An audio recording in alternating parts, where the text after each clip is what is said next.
Okay, it's going to be an NBA draft retrospective. So this is really just for diehard basketball fans. If any of you guys are older and remember some of this stuff, you might find this to be an interesting video. But the NBA draft is a huge decision-making process. It's going to determine, what kind of team. It could possibly determine how great your team is going to be for years to come. And so I'm going to start with 1984, because 1984 is probably the best draft ever, Michael Jordan's draft. There's so much debate about how many teams fucked up by not taking Jordan, or there's just so much. Someone wrote a whole book about the 1984 NBA draft that was just mind blowing. So I'm going to start with 1984. The first pick of the draft was Hakeem Olajuwon to the Houston Rockets, and I have to say, the Rockets made the right pick. Obviously, when you consider what Jordan did for the game of basketball, everyone would have said, how was Jordan not the first pick in the draft? The problem was at North Carolina, when Jordan played in college, there was a saying that the only person that was able to hold Michael Jordan under 20 points a game, or the only person that was able to shut him down was his coach, Dean Smith, because, obviously in college you play in a system. It's not as free-flowing as it is in the NBA. The NBA is obviously a lot more one-on-one oriented, but the Rockets made the right pick with Hakeem Olajuwon. What's funny about it is they already had a big man in Ralph Sampson, and then with Hakeem they became the Twin Towers of the 80s. But that just shows you back in the 80s, you would pretty much pick a big man no matter what, most of the time. So, Hakeem ended up winning 2 NBA championships. He was the Finals MVP 2 times. He was the most valuable player in the league in 1994. He became the standard for big men with great footwork. The dream shake. The dream shake where he embarrassed David Robinson. Hakeem Olajuwon. When you look at the best center of that era, it probably was Hakeem Olajuwon of the 90s. Some people put him above Shaq. Shaq won more championships, but most people would agree that Hakeem was the better player. Definitely the more skilled player. Maybe Shaq was more dominant, but Hakeem was better than David Robinson. He proved it. He outplayed Patrick Ewing in the finals when they won it in '94. So Hakeem had a great career. Yeah, it's not 6 championships like Jordan. The Hakeem brand didn't come close to, anywhere close to the Jordan brand, but the Rockets definitely made the right decision there. You can't knock that decision at all. The team you could get on is the Portland Trailblazers. They picked Sam Bowie. Sam Bowie ended up being a bust. But like I said, it made sense at the time. You figured you have to have a big man. A lot of times you can't really see. Well, actually, I think Sam Bowie had injury problems when they did take him, but the guy was just plagued by injuries. He kind of had a reputation of being somewhat soft, and it's the biggest screw up in NBA draft history. But with Portland not taking Jordan there, but Portland already had Clyde Drexler, though. There was a time where Clyde Drexler was looked at to be on Jordan's level. If you watched the 1992 NBA Finals, the NBA tried to make it a debate. Who was the better player, Drexler or Jordan? So if I was Portland at that time, I still probably wouldn't have taken Jordan. If the priority is to win now, how are you going to play Jordan and Drexler at the same time? Bobby Knight had a saying. He said, draft Jordan. He said, but we need a center. And Bobby Knight said, well, play him at center. And it's true. Looking back on, if you knew Jordan was going to be that good, you just play him with Drexler and just try to make it work. But at the time, you could not have foreseen what you were going to foresee with Jordan. But in retrospect, I think Portland would have been better off, if they really wanted to win right away with good chemistry. Portland probably should have taken Barkley or John Stockton. You have Stockton and Drexler in the backcourt. Imagine how good that backcourt would have been. Or even Drexler and Barkley together on the same team. You got a great high-low combination. So I think Barkley probably would have been a better pick, honestly, if they wanted to win right away. But so 1984 NBA draft is always going to be known as the Jordan draft. Look at how valuable Jordan made the Bulls before he got there, and then after he got there. It's The team was basically worth nothing before he got there, and by the time he left, I mean, they're still probably the top three most valuable franchise in NBA history, even though they really haven't been that good recently. So let's move on to the 1985 NBA draft. This is the Patrick Ewing draft. All right, so Ewing goes to the Knicks. When Ewing went to the Knicks, it was a huge deal. It was kind of, it's just one of those drafts where it was like too good to be true. It was kind of like the NBA wanted the Knicks to be good. So, but Patrick Ewing's a guy that I idolized growing up. He, someone that I was able to watch on TV every night. And, he was great though. Never won a championship, came close a lot of times. Some would argue that he wasn't the dominant player that he was in college, but Ewing had a great fadeaway jump shot. He really, he really became a cornerstone of the Knicks. Ewing's career was not disappointing at all. So I still say the Knicks made the right pick in taking Patrick Ewing. That was just an obvious pick. So let's just move on from there. Probably the second best player. Man, you know what? In retrospect, here, question this, like, if you could go back in time, if you're the Knicks and you have the first pick in this draft, do you take Karl Malone over Patrick Ewing? Malone never won a championship, but Malone is the second leading scorer in NBA history. Number 2, right behind Kareem Abdul-Jabbar. Back-to-back NBA Finals appearances. The only one that stopped him from getting from winning the championship was Michael Jordan in '97 and '98. So yeah, I mean, you know what?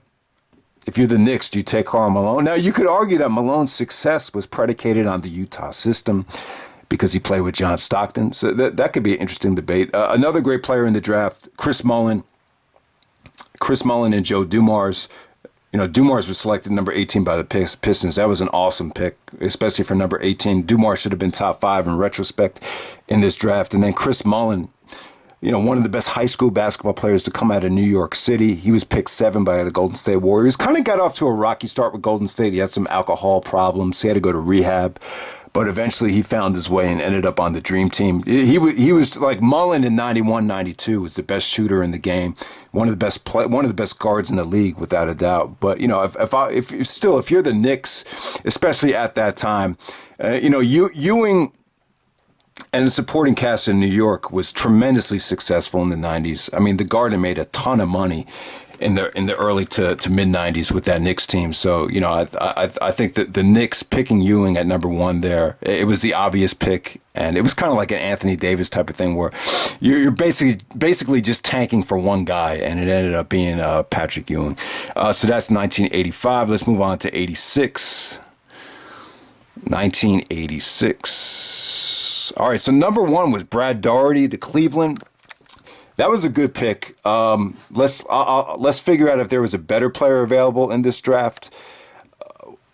Brad Daugherty from North Carolina at the time, good big man. The trio with Mark Price, Larry Nance, and Brad Daugherty in the 90s, one of the most underrated teams. They gave Jordan a lot of fits in the 90s. Jordan was always able to kind of dethrone the Cavaliers, with last second shots and all that stuff. But the Brad Daugherty pick right there. Let me take a look.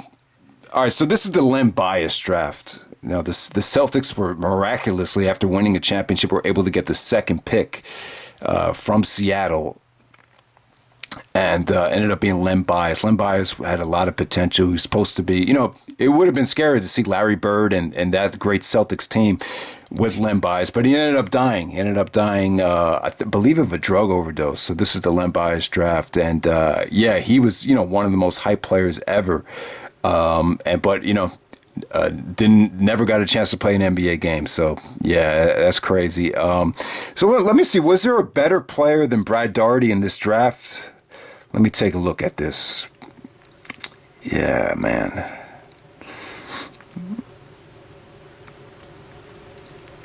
Okay, all right. So Chuck Person, Ron Harper, good NBA players, good solid all-star level players. I wouldn't call them better than Brad Daugherty. At the time, Brad Daugherty fit the NBA very well with what he was able to do. Brad was a hell of an underrated player.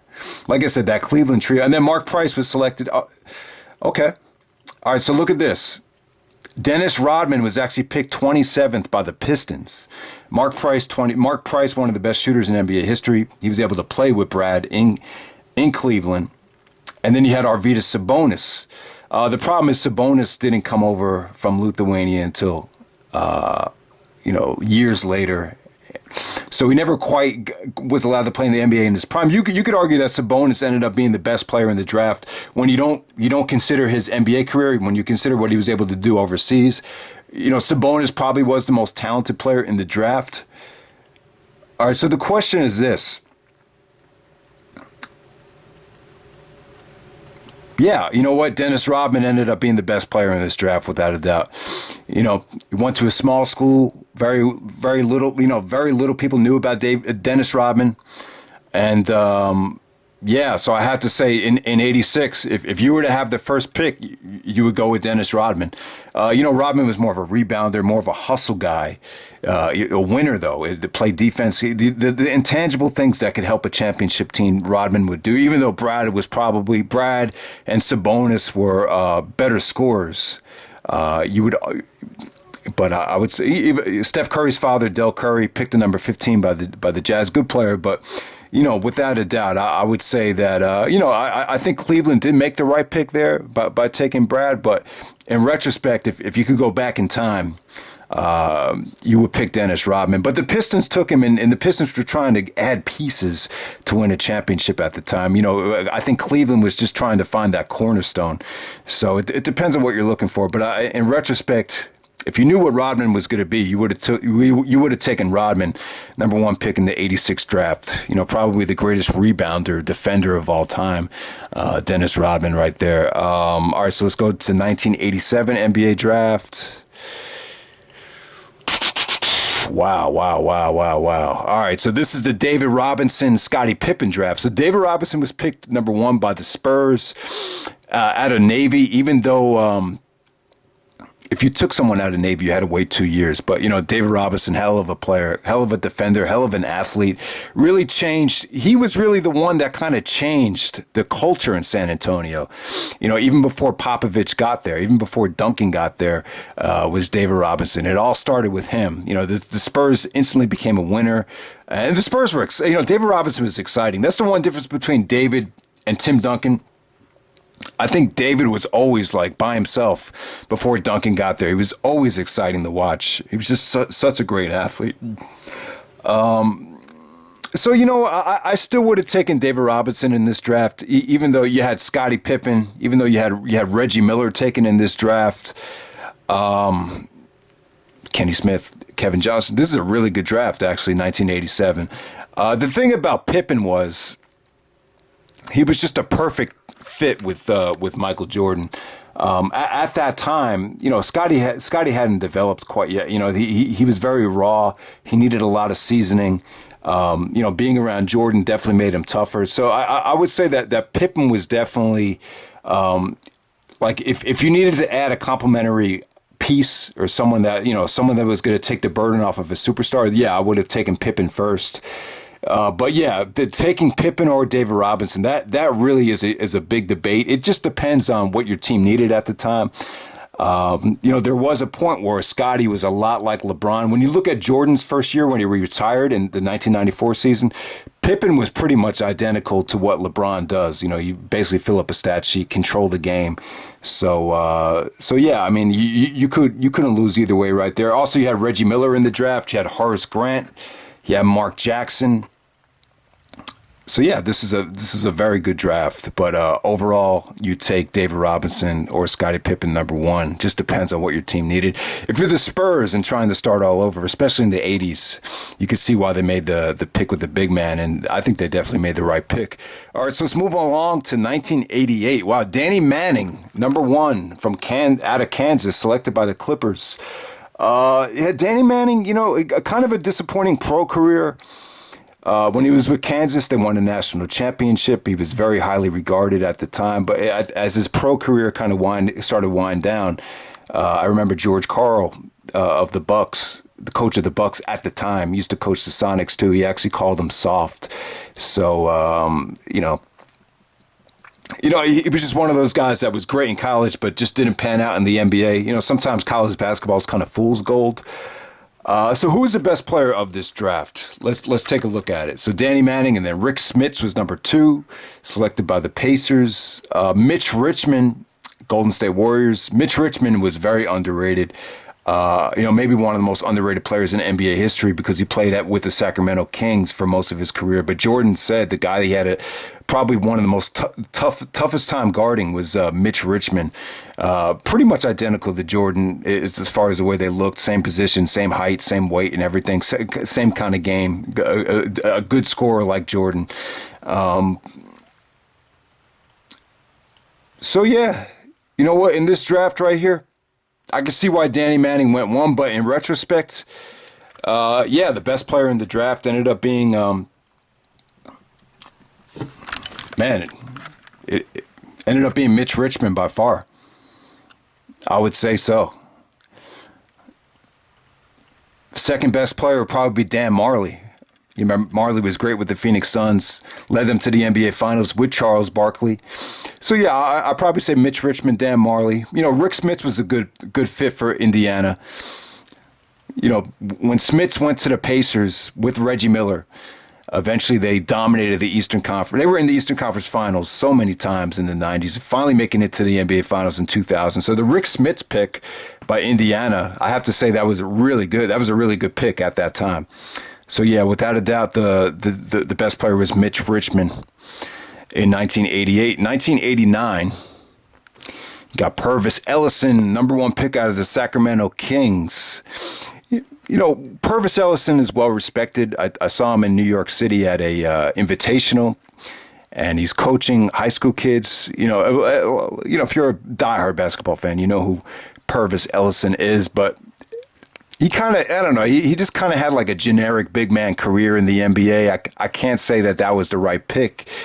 All right, so we're looking at some of the best players of this draft. In 1989, Sean Elliott to the Spurs, Glenn Rice to the Heat, Mookie Blaylock eventually played on the Hawks, Tim Hardaway to the Golden State Warriors, Sean Kemp to the Seattle Supersonics, Vlade Divac to the Lakers. That was a good pick for the Lakers. They made it to the finals with Vlade. Okay. All right, so out of all these guys that I just named,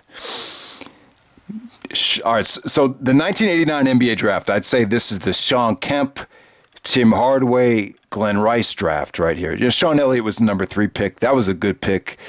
Sean won a championship with the Spurs. Him and David Robinson were a good 1-2 punch for the Spurs in the 90s. So I have no problem with Sean being number 3. The number 1 pick shouldn't have been Purvis Ellison, though. That was a bad draft by Sacramento. In retrospect, Sean Kemp should have been a number 1 pick.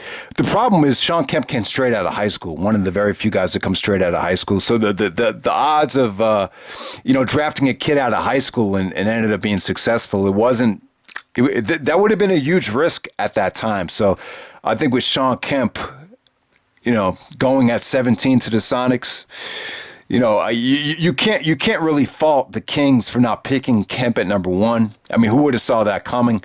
Sean Kemp was dynamic in the 90s. One of the best dunkers. Him and Gary Payton led the Seattle Supersonics to the best record in the NBA, multiple occasions. There was even one year where they won 64 games when they went to the finals. But in retrospect, first pick in the draft would have been Tim Hardaway, without a doubt. One of the most exciting point guards with the killer crossover. Ended up being part of the Run TMC core with the Golden State Warriors. Him and Chris Mullin, great 1-2 punch. That Ready or Not, Here We Come video, man. So I got to go with Tim Hardaway. I think Tim Hardaway should have been taken 1 in retrospect. Glenn Rice is an interesting pick.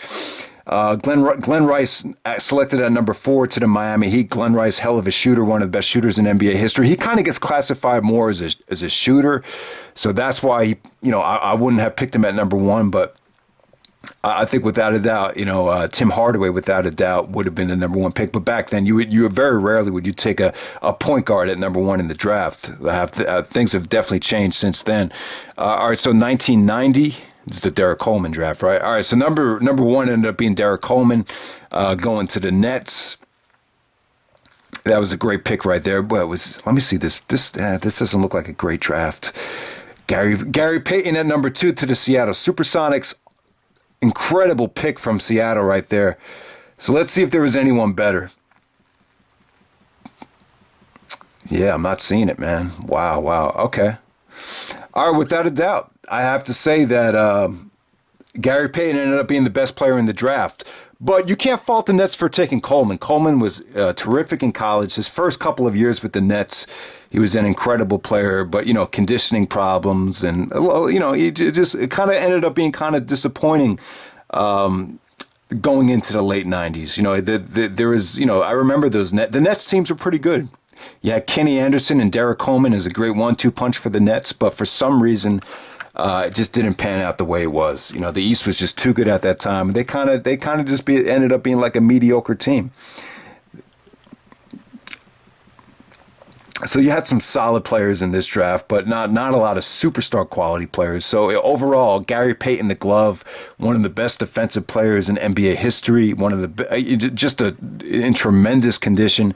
And Gary Payton and Sean Kemp ended up taking the Sonics, one of the best winning percentages of the 90s. So Gary Payton would have been the best player in the 1990 NBA draft if you could go back in time. So when we go to 1991, let's see who the best player in the draft. All right, so this is the Larry Johnson draft. LJ Grandmama Larry Johnson, selected by the Charlotte Hornets at number one.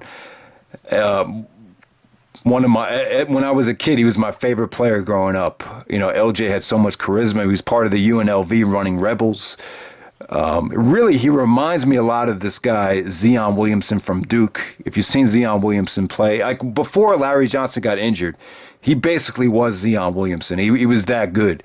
And, I'd still say that Charlotte definitely made the right pick in this draft by taking LJ. Like I said, if LJ didn't get hurt, him and Alonzo Mourning, if they were able to find a way to keep that team together, that early Charlotte team, the Hornets were just such a fun team to watch, but they're very poorly managed. The contracts that they gave out were, they didn't do a good job of spreading the wealth, and they just didn't spend the money in the right places, and the team ended up falling apart. And obviously, Larry Johnson getting injured kind of fractured that team. They had to start over, but still, they had a nice run though. Within a couple years, they were able to contend and get into the second round of the playoffs. So even though LJ's success was short-lived, there's not anyone on this list that's really standing out as, they should have picked him at number one. Kenny Anderson was a great pick from the Nets. Kenny Anderson was considered from Queens best high school player of all time. Especially if you lived out in New York City and Queens, probably the best New York City high school player without a doubt. So Kenny Anderson went at number two. Dikembe Mutombo went at number four to the Nuggets. Mutombo was great. You could argue that Mutombo should have been the first one picked. He probably did have the best career out of anyone in this draft. When you look at what he's done defensively, the problem is he's just so limited offensively. I still would have taken LJ at number one. You had some other great players here. You had Smitty. You see Steve Smith on NBA TV right now. Good player. He just played in the wrong conference. He always ran into Michael Jordan in the playoffs, who always dominated him. He was taken by the Miami Heat. Yeah, Terrell Brandon ended up being a great point guard. So that's pretty much it right here. Let me see if there was anyone underrated in this draft. Okay, so without a doubt, 1991, and I still say Larry Johnson, Rookie of the Year. Charlotte Hornets made the right pick right there. Really kind of the LJ and Alonzo Mourning picks for the Hornets really turned that team around very quickly. It's just a shame they weren't able to sustain the success that they had in 1993 when they beat the Celtics in the playoffs. All right, so when we go to 1992, yes, this is the first draft I ever remember as a kid. It's the Shaquille O'Neal, Alonzo Mourning draft. Obviously, the Orlando Magic made the right pick taking Shaq. Like, imagine if the Magic had taken Leitner. They could have easily taken Leitner at number one. Leitner had so much hype. He was on the Dream Team, won 2 national championships with Duke. But, Shaq was just such a specimen that, you had to take Shaq at number one to the Magic. The Orlando Magic became a household team. They were on TV every week. As soon as Shaq, after Jordan retired, so even when Shaq was a rookie, the hype for Shaq was just unreal. The dunks, breaking down the backboard, the commercials, the marketing. The Magic taking Shaq, even though it only lasted for 4 years, it was really entertaining. That's my favorite Shaq, was when he was with the Magic. He was, watching Shaq used to be so much fun when he was a rookie. And then the Charlotte Hornets, they took Alonzo Mourning second, so that was a great pick. Adding Alonzo with Larry Johnson really turned the Hornets around really quickly. So some other good players from the only other great player in the draft was Sprewell. So Sprewell taken at 24 by the Warriors. That was a tremendous pick right there. Sprewell had a great career, led the Knicks to the NBA Finals in 1999. So without a doubt, yeah, man, Latrell Sprewell, definitely the sleeper of that draft. So we move along to 1993. Another great draft right here. Yeah, Chris Webber. This is the Chris Webber Penny Hardaway draft. In retrospect, yeah, I mean, who do you take? Who do you take here? All right, so Chris Webber was the first pick of the draft. Now the question is, should Orlando have kept Chris Webber? Should they have done it? I'm going to say no. I'm going to say that the Magic made the right pick by trading Chris Webber for Penny Hardaway. Shaq became friends with Penny when they filmed a movie called Blue Chips. So Shaq was kind of adamant that, they keep Penny or trade for Penny, because Penny, at the time, Penny was a point guard. So the point guard center combination, you can see the way the game was going. That was definitely the right pick. But, I remember in 3rd grade, I used to talk with my friends about this. Like, imagine how good the Magic would be if they had Chris Webber and Shaq together. But, how are you going to make that work, though? I just don't know. I think Webber would have made it work. Webber's the kind of guy that could play the high post, and you got Shaq in the low post. So that would have been interesting, too. I think either way, the Magic would have been, a great team. They were pretty dominant, when the years when Jordan was out of the game. The Magic were arguably the best team in the East. So you can't knock that pick. So I definitely think the Magic made the right pick there by trading for Penny Hardaway. Obviously, Chris Webber with the Golden State Warriors, he won the Rookie of the Year. But, it just, they didn't want to keep that team together. I don't see Webber leaving that Golden State team. It's one of the biggest what ifs in NBA history. You had so much talent. They had Sprewell, you had Webber, you had Chris Mullin, Tim Hardaway, but for whatever reason, the only thing I remember was that Chris Webber didn't get along with Don Nelson, the coach. So that might have been a reason why they wanted to get rid of, or Webber wanted to leave Golden State and reunited with Juwan Howard in Washington. Didn't really go anywhere. Webber's NBA career didn't really start thriving until he went to Sacramento. So yeah, man, I still say, even though Penny was decimated by injuries going into 1998, you look at what the Magic got out of Penny from 93 to 96 or 97. It was incredible. Penny was, just so good looking back on it. So we go to 1994. First pick in the draft ended up being Glenn Robinson, the big dog. Glenn Robinson was good. Coming out of Purdue, he was kind of like, he had the most hype behind him. He was, considered the best scorer.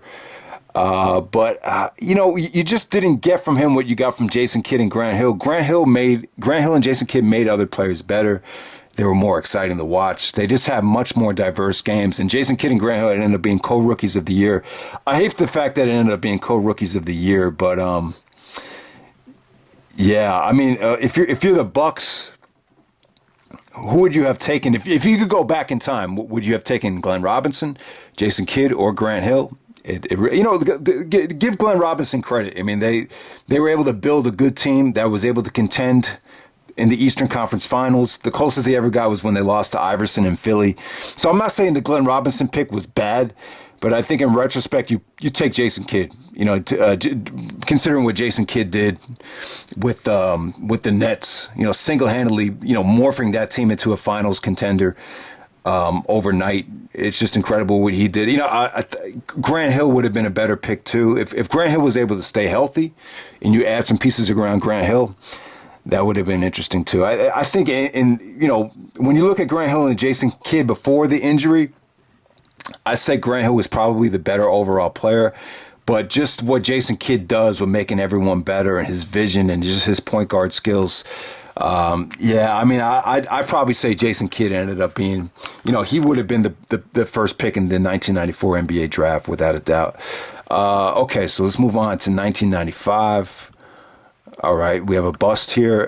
Best player in the draft, number one pick in the draft ended up being Joe Smith, going to the Golden State Warriors. Yeah, this is, I'm sure most people don't even know who Joe Smith was, but at the time, it's just another one of these. This is kind of like an Olowokandi thing, where you just, you expect the guy to be, even like a Kwame Brown, where you just expect the guy to be a lot better. So Joe Smith was kind of a bust, considering he was taken number one. He's one of these guys that just bounced around the league. He just ended up being a generic NBA player, not definitely worthy of a number one pick. So in this draft right here, you got Antonio McDyess, Jerry Stackhouse, Rasheed Wallace, Kevin Garnett. There's some other good names here as well. Damon Stoudemire. Stoudemire actually won the Rookie of the Year with the Raptors, and he was the number 7 pick. But check this out. Kevin Garnett was picked at number 5, straight out of high school to the Timberwolves. Yeah, so Stackhouse and Wallace, you had the 2 North Carolina guys going 3 and 4.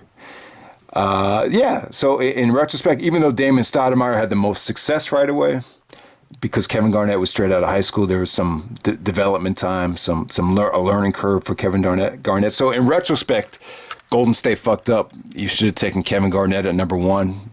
Definitely Kevin Garnett by far having the best career in this draft. So I would have taken Garnett at number 1 in 1995 without a doubt. All right, so we'll move along to, 1996. Probably the best draft since 84.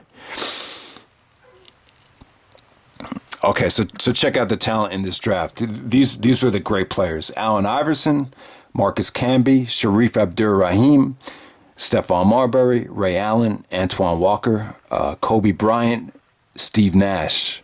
And I'll end it at that. There's a lot of other good names as well, but those are like the main guys in the draft. All right. So look at it like this. Stephon Marbury, Ray Allen, Steve Nash, 2-time MVP. I mean, this is so much talent here, but what it comes down to is Allen Iverson versus Kobe Bryant. And, I think the Sixers definitely made the right pick. When you could argue that Iverson and Shaq would have won a lot of championships together. I don't think they would have won quite as much as Kobe and Shaq. But it's possible, though. I mean, look at what Iverson did for Philly. He single-handedly got them to the finals. So, yeah, in retrospect, Kobe Bryant ended up winning 5 championships. Probably the greatest thing we've seen since Michael Jordan. So, in retrospect, you probably would have taken Kobe. But with the Sixers going with Iverson, you can't knock that at all. I think Iverson was I mean, you got so much out of Iverson. And even, I'll say this, even if you are a diehard Philadelphia 76ers fan, and if you could go back in time, even though you didn't win with Iverson, I think the Sixers still would have taken Iverson. That's how good he was. We're talking pound for pound. The baddest motherfucker to ever play basketball when he was in his prime. So I'd say, Sixers definitely, I still would have taken Iverson at number 1 in that draft, even though that draft was loaded. You could argue, what about Steve Nash? He won the MVP twice. But the thing I'll say about that is, they kind of, when Nash won the MVP, they changed the rules. There's no way you could have foreseen what was going to happen with Nash. Nash basically didn't even play when he was with the Suns. They said he was probably the best point guard on that team, but he was playing behind Jason Kidd and Kevin Johnson, so no one knew how good Nash was going to be. But goddamn, that was a great draft. So moving along to 1997, and the funny thing about this draft was you had teams tanking on purpose, like even the Celtics. The Celtics were tanking on purpose. That's why Rick Pitino took the job, was because they thought they were going to get Duncan at number 1.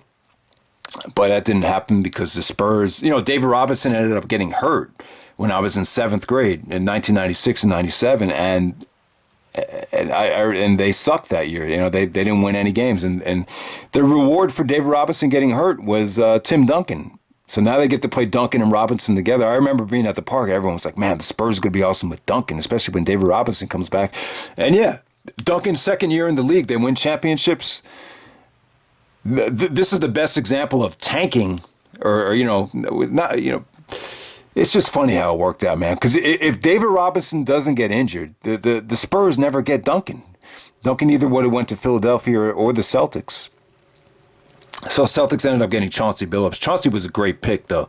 He was kind of a journeyman in the beginning of his career, but eventually he won the Finals MVP with Detroit. But yeah, by far, Tracy McGrady would have been the other choice here. But still, if you had to pick between Duncan, obviously McGrady was more skilled than Duncan as far as, an offensive powerhouse. But, Duncan, he's a winner, though. Duncan, along with David Robinson, they transformed the culture. And the Spurs ended up being 5-time NBA champions. And, they created one of the best cultures in NBA history. So, yeah, the Duncan draft, whatever. No, that was definitely the right pick for the Spurs, without a doubt. No questions asked there. So 1998, oh, my God. What a bad pick for the Clippers. The Clippers selected Michael Olowokandi at number 1. Oh man, what a bad pick that was. That was just an awful pick. You just a lot of times these foreign guys, you just don't know with them. You don't know how it's going to translate. So yeah. So who is the best player in this draft? Best player in the draft. It's going to come down to this: Vince Carter. Where's Paul Pierce at? Okay. Jason Williams, White Chocolate, give a shout out to him too. He probably created the most buzz at first. But, just because Jason Williams is a highlight reel, I can't say that, he'd be in contention to be the number 1 pick at all. It was this. It was Michael Olowokandi 1, Mike Bibby at 2 to the Grizzlies. Bibby had a great career as well, but, it just wasn't what the other guys ended up being. Rafe LaFrentz, number 3 to the Denver Nuggets. He was kind of a bust.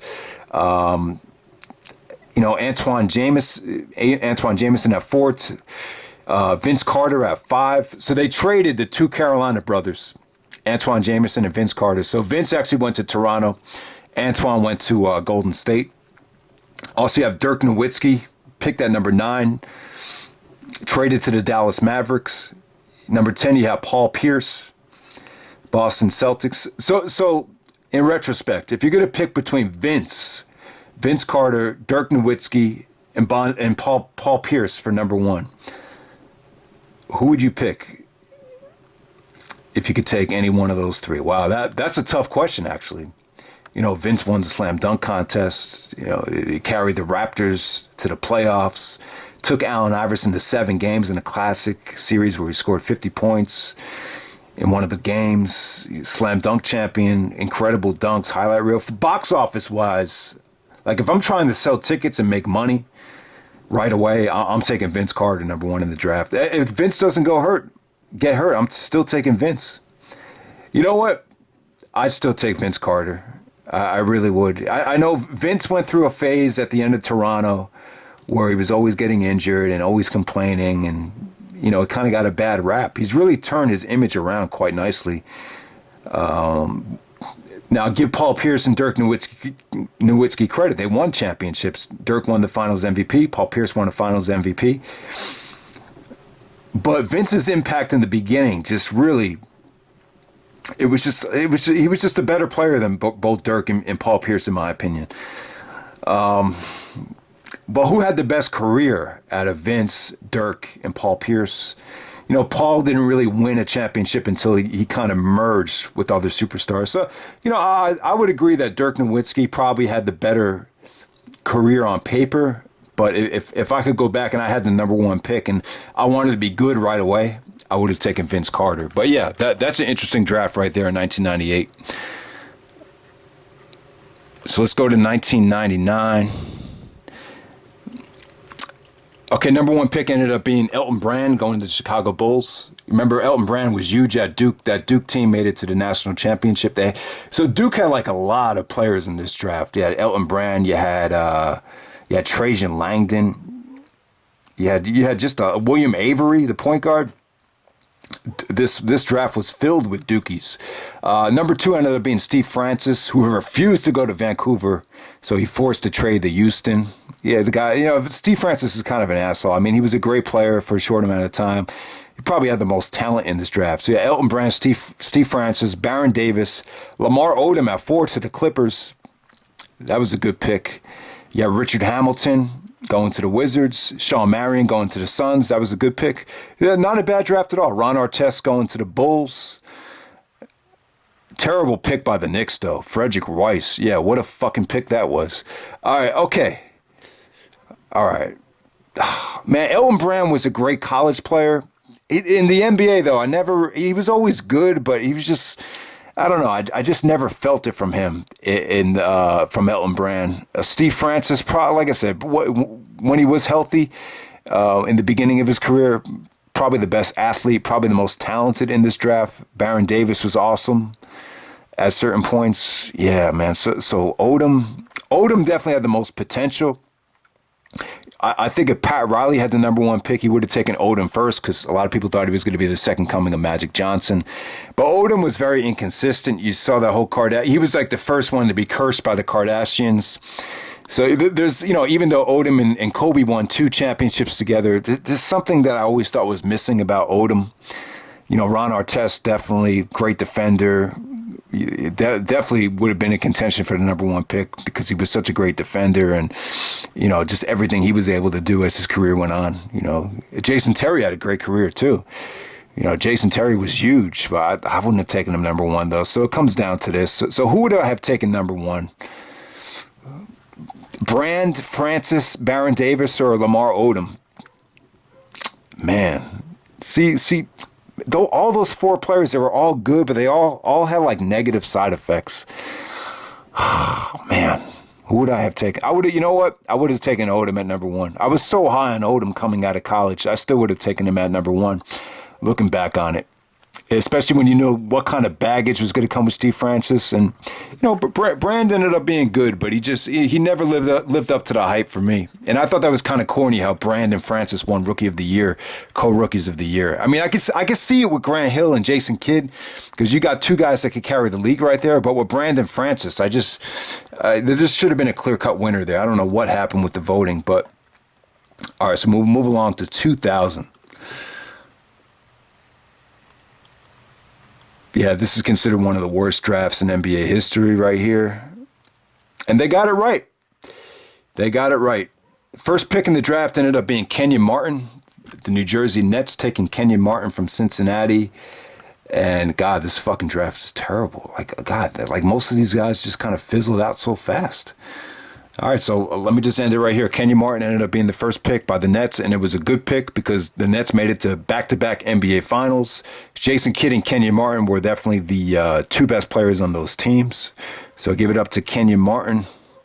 Also, let me see. Let me give you like an underrated player from this draft that was good. Jamal Crawford at number 8. That was a good pick. Traded to Chicago Bulls. Definitely a good pick there. But besides that, there's just no one. Even that Darius Miles pick at number 3. God, what a bad pick that was. 2001, during the invasion, September 11th. What a year this was. The good and the bad. Okay. Kwame Brown, selected at number 1 by the Wizards. This just kind of shows you that Michael Jordan's kind of a weird talent evaluator. I remember he saying that Kwame Brown had a lot of heart, and then a couple years later he called him a flaming faggot and made him cry. So, yeah, that was definitely a bad pick. We're talking about Kwame Brown. Is that a trick question? The man cannot play the game of basketball. Kwame Brown. Yeah, all right. So the Wizards, Kwame Brown, number 1 by the Wizards. Number 2, the Clippers picked Tyson Chandler, traded him to the Bulls. The Hawks picked Pau Gasol, traded him to Vancouver. Eddie Curry, that was an awful pick. They were calling him Baby Shaq. One of the biggest busts in NBA history. He had a lot of hype behind him. I remember Slam Magazine as a high school. They used to write the column for the high school kids in Slam Magazine. That was kind of like where the top star would get to do, write their own diary in Slam. God, what a bust he ended up being. You had Shane Battier, Joe Johnson, number 10. That was a good pick for the Celtics. Zach Randolph, number 19. That was a good pick by Portland. Richard Jefferson traded to the Nets at 13. That was a good decision by the Nets to trade for Richard Jefferson. Ended up having a good career. But when it comes down to it, the best player in this draft, Eddie Griffin too. Eddie Griffin was selected at number 7 by the Nets, traded to Houston. He actually had a lot of buzz in Jersey at the time. A lot of people thought he was going to be great. He ended up being a bust, so that was kind of a bust right there. But without a doubt, the best player in the draft ended up being Pau Gasol, 2-time NBA champion with Kobe Bryant. So yeah, I would say that Michael fucked up that pick, and Michael Jordan should have picked Pau Gasol. That would have been a much better pick. Gasol, very talented, hell of a career. Pau Gasol should have been the first pick in the 2001 NBA draft, without a doubt. The Tyson Chandler pick wasn't bad either. All right, so we go to 2002. 2002. All right, so Yao Ming was the first pick by the Rockets. Amari Stoudemire was the 9th pick by the Suns.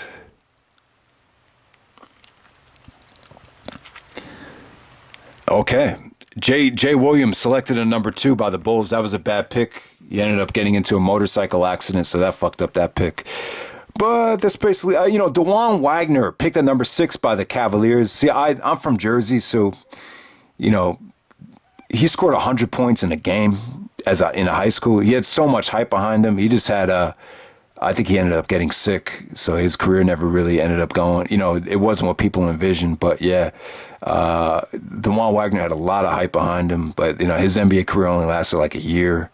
So in retrospect, should the Rockets have taken Yao Ming or Amari Stoudemire? I would have taken Stoudemire.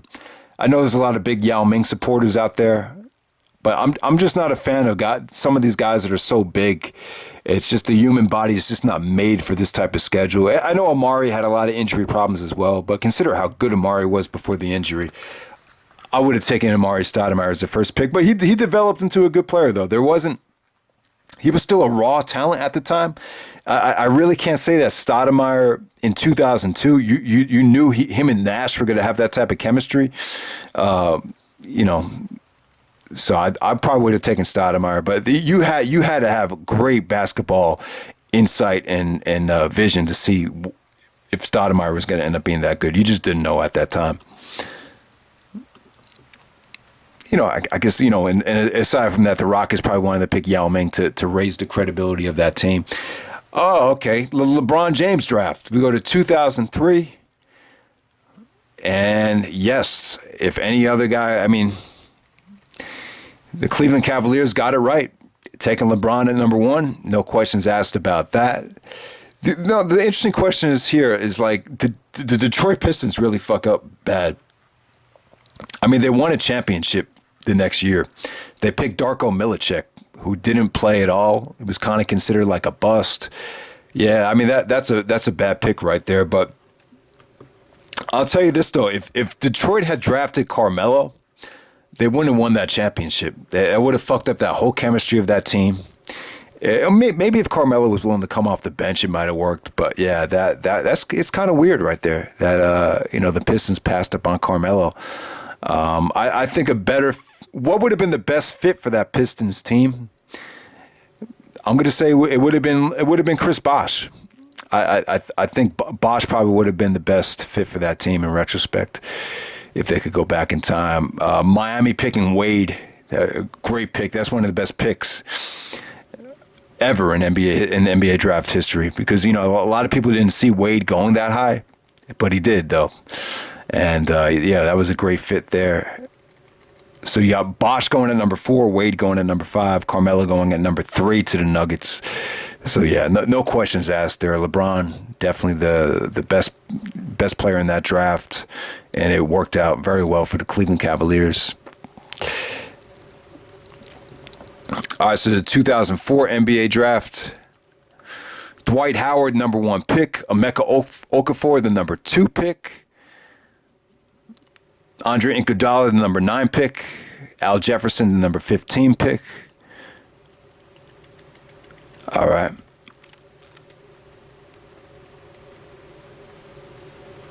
Man, I forgot. You know what I forgot? In 1999, Ginobili was actually like the last pick of that draft. So if you go back in time, would you have taken Lamar Odom or Ginobili?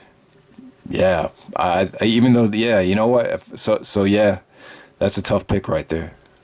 Okay, 2004. Yeah, I got to say Dwight Howard, number 1 to the Magic. You can't really argue with that when you consider how dominant Dwight Howard was and how athletic he was and how much he controlled the game. J.R. Smith at number 18. Nope, wouldn't take him there. But, I mean, yeah, no, J.R. Smith was a good pick for 18. But, yeah, I wouldn't have taken him at number 1. I'm trying to see, was there anyone else that you could debate over Dwight Howard? Maybe Iguodala. Iguodala was selected at number 9 by the Sixers, so maybe Iguodala. When you consider how good his career was, Iguodala probably is going to go down as having a better career than Dwight, I would say. Well, actually, you could say that Dwight's a Hall of Famer, so I don't know about that. So yeah, Dwight Howard. That's kind of a boring draft right there. 2005. This is the European draft, right? Yeah. Wait, is it? Yeah. Okay, number 1, Andrew Bogut to the Bucks. I think he ended up being Rookie of the Year, right? Darren Williams going to the Jazz, number 3. That Marvin Williams pick was bad. I mean, I know Marvin Williams is a hell of an athlete, but he's kind of like an Andrew Wiggins. You could have seen sometimes you have to read into someone's personality. Like the Yankees with Sonny Gray. Like you gotta be able to see you could tell a lot from a personality too. It can't be just all talent evaluation as far as skills go. So that has a lot to do with it. Andrew Bynum at number 10 to the Lakers. Chris Paul at number 4 to the Hornets. All right, so by far Chris Paul should have been taken number 1 in this draft. If you knew Chris Paul was going to be the animal that he was as a point guard, you would have taken him number 1. Even the Hawks fucked up by not taking Chris Paul. The Jazz had great success with Darren Williams, so I can't fault them for that. When Darren Williams was with the Jazz, he was a great player. But yeah, the Bucks, the Hawks, they fucked up by not taking Chris Paul. Chris Paul should have been the number 1 pick of the 2005 NBA draft. Now we go to 2006. Best player of the 2006 NBA draft. God, I don't even remember this draft. Jesus, I don't remember watching it. Andrea Bargnani, number 1 to the Toronto Raptors. All right, so this is the year when a lot of the European guys, I think, were taken early. That was a bad pick right there. Sometimes the European players, they just don't have like a lot of that intangible toughness, and sometimes it makes a big difference there. I'm surprised that Bargnani, I guess they envision him being like the next Tony Kukoc. LaMarcus Aldridge at number 2. Eventually was traded to the Portland Trailblazers. Adam Morrison at number 3. That was an awful pick. Morrison had a lot of hype coming out of Gonzaga. But God, Jordan and the Bobcats really fucked up that pick. Brandon Roy at number 6. That was a great pick. Traded to the Portland Trailblazers at number 6. Let's see if there's J.J. Redick. Yeah, but Redick is he's not a guy you want to build a team around. He's someone you want to add. Rondo at number 21. Traded to the Celtics. That was a great pick. Kyle Lowry at 24 by the Memphis Grizzlies. All right. Paul Millsap at 47. That was a steal. Okay, so not a bad draft when you go down the list. But in retrospect, yeah, LaMarcus Aldridge picked the number 2. I would have taken, if you could go back in time, you'd take LaMarcus Aldridge at number 1 without a doubt. Let's move on to 2007. Number 1 was Greg Oden, taken by the Portland Trailblazers. Yeah, I mean, coming out of college, Oden looked so dynamic and so dominant, and he was such a big guy, and Yeah, I mean, everyone thought he was going to be amazing, but, knee problems really plagued his career. So in the 2007 NBA draft, you got to go with the sure thing. I remember Simmons saying this. You got to go with the sure thing. You go with the guy that loves basketball, that is going to be great, and that would have been Kevin Durant. So, yeah, I mean, both times, the Portland Trailblazers. I love Portland. They've been a good franchise. They had Clyde Drexler in the 90s. They have Damian Lillard and CJ McCollum right now. But god damn, they passed up on Michael Jordan and Kevin Durant. That's pretty sad, man. That's yeah. I mean, they should be held accountable for that. So besides Durant, who was like the best player in this draft? It's tough to say it now, but I'm going to say it probably ended up being Joakim Noah. Or probably Mike Conley. Mike Conley at number 4 to Memphis. That was a great pick right there. So without a doubt, Kevin Durant ended up being the best player in that draft. Portland fucked up by not taking him. So we get to 2008. And yeah, Derrick Rose at number 1. I'm not going to argue that pick. I think if Rose had never gotten hurt, you wouldn't have seen LeBron dominate and get to the NBA Finals the amount of times that he's gotten to there. So yeah, man. Even though Derrick Rose got hurt, I still would have taken him at number 1 because I'm biased and because he was that fucking good when he was healthy. So in retrospect, I know Pat Riley. So Riley in Miami, they actually picked Michael Beasley. That was a terrible pick. But coming out of college, Beasley had so much hype. Westbrook had no hype behind him. He wasn't that good in college. If you watch the game when Westbrook played Rose, when UCLA played Memphis, Westbrook just seemed like another guy out there. So that was a great pick by the Oklahoma City Thunder to take Westbrook at number 4. I mean, who could have foreseen Westbrook having the career that he's had? I mean, Westbrook's definitely had the best career out of this draft so far because of Rose getting injured. But I would say that for the short, Rose was definitely, like, if you take Rose's MVP year, it's by far the best year anyone's ever had out of anyone in this draft. So, yeah, so this is like the Rose or Westbrook draft. You could debate who would you take, Rose or Westbrook. Even Kevin Love was picked at number 5. That was a good pick. So yeah, the Michael Beasley and OJ Mayo picks were really bad when you could have taken Russell Westbrook or Kevin Love. Or even Eric Gordon. Eric Gordon ended up being a good pick, I would say, in retrospect. That's how the Clippers ended up getting Chris Paul, able to move Eric Gordon. All right, so 2009. The Steph Curry draft. So the Clippers take Blake Griffin at number 1, ended up winning Rookie of the Year, slam dunk champion. Transforms the Clippers into a powerhouse team, all the commercials. So I can't say the Clippers fucked up on that pick. That was a good pick by the Clippers. James Harden going at number 3. Wow. Going at number 3 to the Oklahoma City Thunder. That was a great pick, without a doubt. That Memphis picking Hashim Thabit, God, what a fuck up that was. Memphis could have had Harden, Steph Curry, DeMar DeRozan, Drew Holiday, Jeff Teague. God, that was a bad pick. Tyreek Evans going to the Kings. Yeah, Tyreek ended up winning Rookie of the Year in that first year. It was, you remember, like, it's funny, like look how many guys in this draft developed into being great. Because that first year, remember, it was a debate between Tyreek Evans and Brandon Jennings for Rookie of the Year. And when you look back at who you could have gotten in this draft, it's going to be between Steph Curry and James Harden, without a doubt. So look how many teams passed up on Steph Curry. The Timberwolves passed up on him twice. God damn. Sacramento Kings passed up on him. You can't fault OKC. OKC took James Harden. That was, James Harden's probably better than Steph Curry when it comes right down to it. So let me see, the Knicks. Who did the Knicks pass up on? The Knicks passed up on DeMar DeRozan.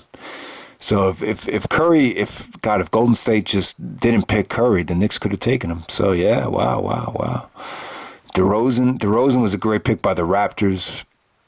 Yeah, man. So yeah, it comes down, like, if you're the Clippers, do you take Blake, Steph Curry, or James Harden in retrospect? Yeah, in retrospect, you just take Steph Curry. For as much as Blake transformed the Clippers, you still have to take Steph Curry. And with James Harden, you didn't know he was going to be unleashed the way he did. So yeah, what a draft that was. 2010 NBA draft. First pick in the draft is John Wall, who I don't like, but John Wall's very talented. DeMarcus Cousins, I think the guy's an asshole, but once again, very talented. See, Wall and Cousins, they were on the same Kentucky team, and they're both probably two of the biggest pricks in the NBA. Gordon Hayward at number 9, Paul George at number 10. Yeah, I mean, in retrospect, I would have taken Paul George at number 1 if I was the Wizards. Paul George, John Wall, it's debatable. It really is. Number 2, Evan Turner. 3, Derek Favors. 4, Wesley Johnson. I wouldn't say those guys panned out the way they envisioned it to be. Gordon Hayward at number 9 by the Jazz. Yeah, so the best players in the draft, it's between Wall, Hayward, or Paul George. I can't fault the Wizards for taking John Wall at number 1. He is that talented. All right, let's move on to 2011. First pick in the draft was Kyrie Irving, Cleveland Cavaliers. Okay. So if you're Cleveland, in retrospect, do you take Kyrie? Do you take Kemba Walker? Do you take Klay Thompson? Or do you take Kawhi Leonard? Those ended up being like the big names in that draft. Kyrie was the right pick there. Kawhi is probably going to be argued as the better overall player, but nah, you can't argue with that Kyrie Irving pick at all. I mean, they ended up winning a championship, so without a doubt. Yeah, Kemba Walker at number 9 by the Bobcats. That was a great pick. Klay Thompson to the Golden State Warriors. Tremendous pick right there. And then 15, the steal of the draft ended up being Kawhi Leonard. Traded to San Antonio for George Hill. What a trade that was by the Spurs. All right, so we move on to 2012.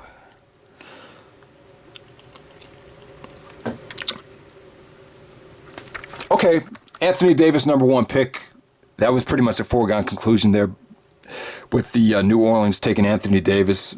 Michael Kidd-Gilchrist, Bradley Beal, Dion Waiters, Thomas Robinson, Damian Lillard. So look at all the teams that passed up on Lillard. So the Bobcats really fucked up by not taking Dame at number 3. You could argue that the Wizards made the right pick with Bradley Beal.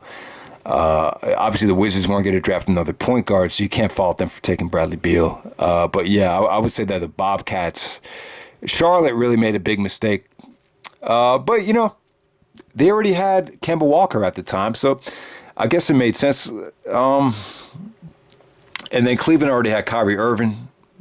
So you can see why the teams passed up on him. But I guess the team you can knock the most for passing up on Dame would be the Sacramento Kings, taking Thomas Robinson. But then you already had Tyreek Evans. But, sometimes you just got to, I don't know. I don't think anyone saw Damian Lillard being that good. If you could go back in time, you would have done it. But, 2013.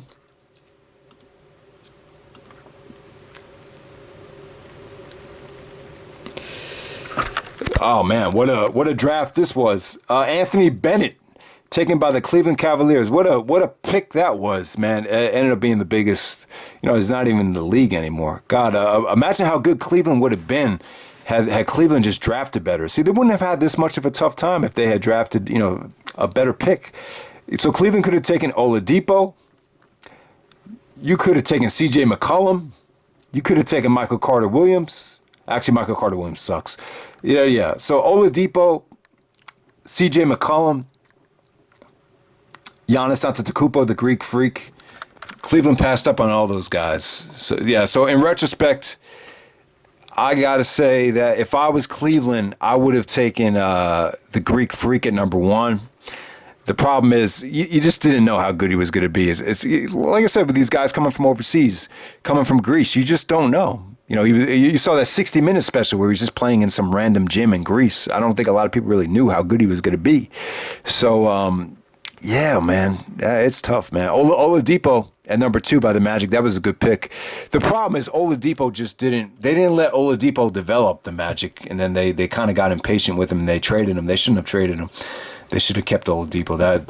That was a good pick right there. Michael Carter Williams ended up being the Rookie of the Year.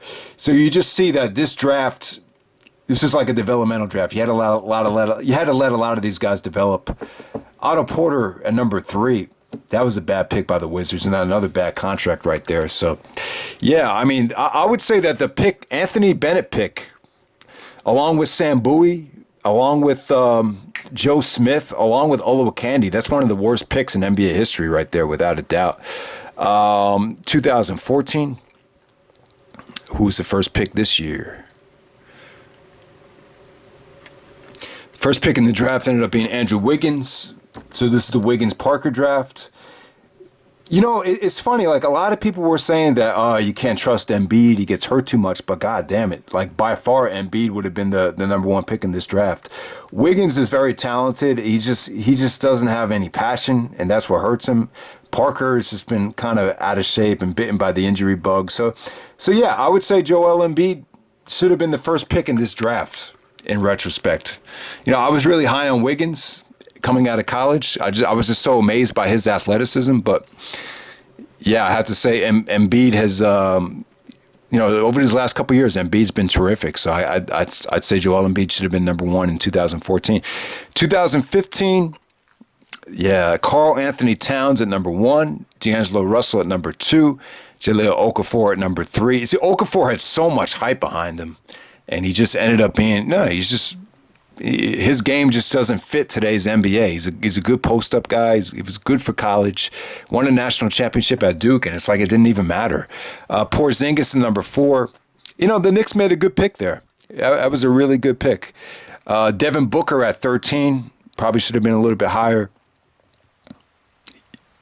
I got to say, Devin Booker ended up being like the steal of that draft. He ended up scoring 70 points in a game with the Suns. But yeah, you know, I'm not that high on Karl Anthony Towns anymore. His game is kind of weird. I can see why him and Jimmy Butler haven't gotten along. You know, I'm not a huge fan of Porzingis, though, even though I love watching him play. The problem is I just don't think big men can survive in today's NBA. I just think the game moves too fast and their bodies can't handle that schedule. So yeah, I mean, the Knicks made a good pick there, but in retrospect, I still would have taken Karl Anthony Towns number 1. So I got to give Minnesota Timberwolves credit. They made the right pick there. 2016, first pick in the draft was Ben Simmons. All right, no debate here. Ben Simmons was definitely a great pick. You can see how, you know, that's the pick Philadelphia was waiting for. That's the pick which has taken them over the top. And yeah, it was a great pick. Jaylen Brown picked by the Celtics. That was a good pick. Chris Dunn picked by Minnesota. I like Dunn, though. I think Dunn's going to end up being a good player. Really no one else standing out from this draft. But yeah, I mean, this is pretty much a no-brainer. Ben Simmons at number 1 from the Sixers, 2017. Number 1 ended up being Markelle Fultz. Number 2, Lonzo Ball. Yeah, not good picks right there. I think in retrospect, the best players in this draft, looking at it right now, it's between Jason Tatum, De'Aaron Fox, Dennis Smith Jr. Those would probably be the top 3 picks out of the 10. I would say Tatum 1, Fox 2, Dennis Smith Jr. 3. Fultz and Ball have they just haven't panned out right now, especially Fultz. I mean, he was playing in a weak conference. He just wasn't playing against great competition, and I don't know, for whatever reason, he's lost his confidence, lost his shot. I don't know what's happening with him, but I definitely think he is talented. You can see that the talent's there. It's just, I don't know. He just hasn't he hasn't been as good as the other guys. So it's as simple as that. And then final year, we'll end the video like this. 2018, DeAndre Ayton at number 1, Marvin Bagley at number 3, Luka Doncic at number 3, Jaren Jackson Jr. at number 4, Trae Young at number 5.